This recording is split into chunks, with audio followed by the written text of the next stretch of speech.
One moment, I'll be right there. Kona, who was it?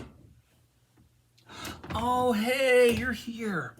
Well, hey, we've got a very important thing. Were you followed today? Nobody followed you? No weird women? No, not Miss Darling. Even weirder. All right, okay, come in.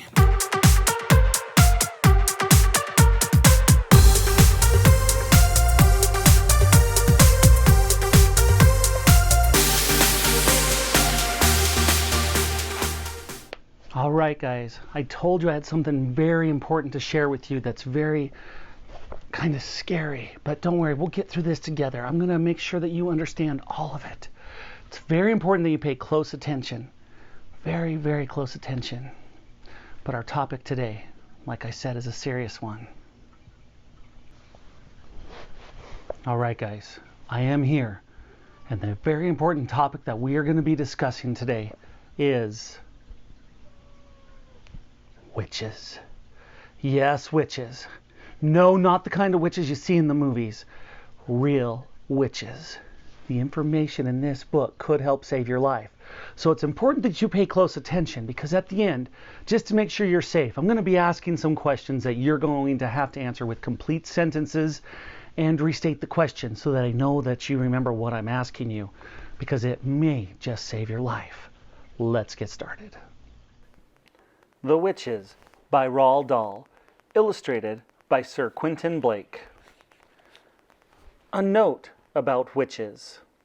In fairy tales, witches wear silly hats or black coats, and they ride on broomsticks. But this is not a fairy tale. This is about real witches. The most important thing you should know about real witches is this. Listen very carefully. Never forget what is coming next.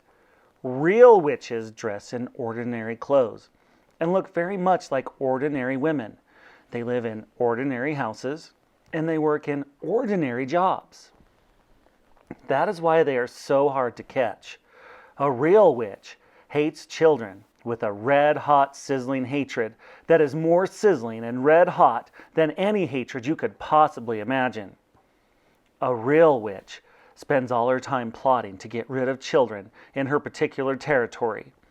Her passion is to do away with them, one by one.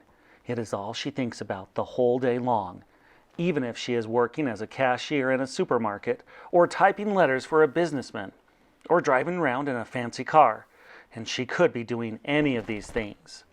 Her mind will always be plotting and scheming, and churning and burning and whizzing and fizzing with murderous, bloodthirsty thoughts. "Which child?" she says to herself all day long. "Exactly which child shall I choose for my next squelching?" A real witch gets the same pleasure from squelching a child as you get from eating a plateful of strawberries with thick cream. She reckons on doing away with one child a week. Anything less than that, and she becomes grumpy. One child a week is 52 a year. Squish them and squiggle them and make them disappear. That is the motto of all witches. Very carefully a victim is chosen. Then a witch stalks the wretched child like a hunter stalking a little bird in the forest. She treads softly. She moves quietly. She gets closer and closer. Then at last, when everything is ready, hist! And she swoops. Sparks fly, flames leap, oil boils, rats howl, skin shrivels, and the child disappears. A witch, you must understand, does not knock children on the head or stick knives into them or shoot at them with a pistol. People who do this, these kind of things, get caught by the police. A witch never gets caught. Don't forget that she has magic in her fingers and devilry dancing in her blood. She can make stones jump up like frogs, and she can make tongues of flame go flickering across the surface of water. These magic powers are very frightening. Luckily, there are not a great number of real witches in the world today, but there are still quite enough to make you nervous. In England, there are probably about 100 of them altogether. Some countries have more.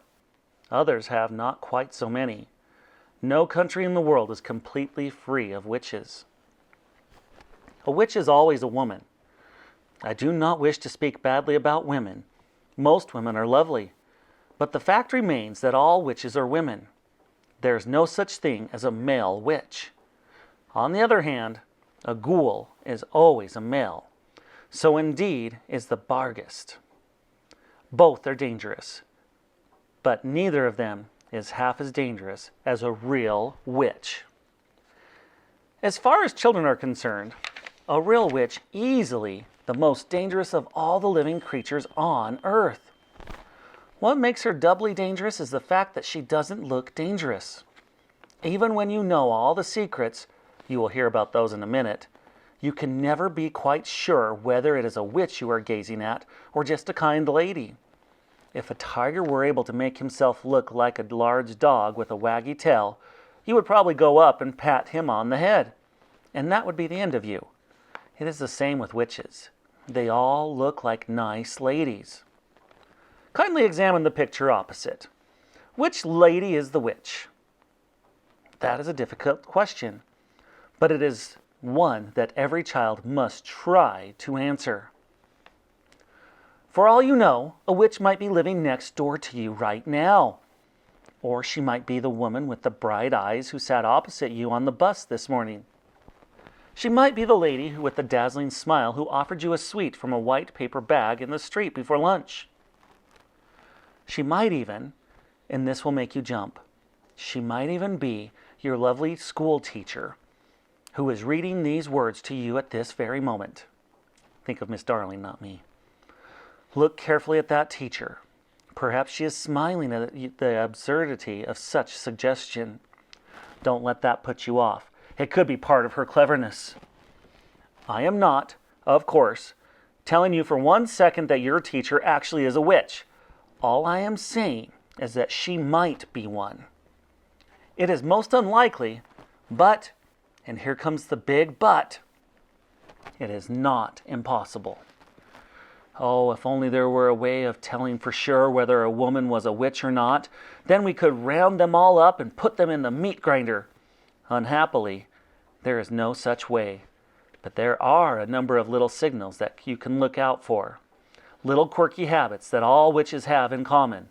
And if you know about these, if you remember them always, then you might just possibly manage to escape from being squelched before you are very much older.